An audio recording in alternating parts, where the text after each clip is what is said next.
এইখানে দেখো কত সুন্দর সুন্দর কাপড়। এইটা তো ভালো, এইটা প্রাইস কেমন? ম্যাম এটা 500 টাকা। এত কম দাম? না 200 টাকা দিব। না ম্যাম এই দামে দেওয়া যায় না। তোমার কাপড় তোমার কাছে রেখে দাও, আমরা নিব না, চলো যাই। আচ্ছা ঠিক আছে ম্যাম, নিয়ে যান নিয়ে যান।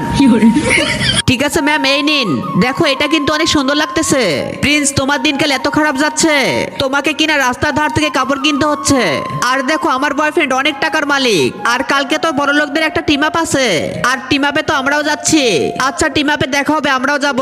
যেটা সম্ভব না সেটা বলো না প্রিন্স। তুমি কি বলতেছো বুঝতে পারতেছো? যারা তুমি চিন্তা করো না, তুমি আমার সঙ্গে এসো। এখানে আনলে কেন? তোমরা এর মেকআপ করো। ঠিক আছে স্যার। আরে যারা তোমাকে কিন্তু সুন্দর লাগতেছে, এরা কিভাবে আসলো? পাগলের মতো দেখতেছে। এইটা বিক্রি করা হবে, কে কত দিবেন বলেন? 50 লাখ। প্লিজ তুমি এগুলা কি বলতেছো? 70 লাখ। ঠিক আছে 70 লাখে এটা বিক্রি করা হলো। ইয়েস স্যার, এবার টাকাটা দিন। এখন আমার কাছে এত টাকা নাই। তো আপনি দাম বললেন কেন? গাইস পার্ট 2 দেখতে চাইলে চ্যানেলটি সাবস্ক্রাইব করো।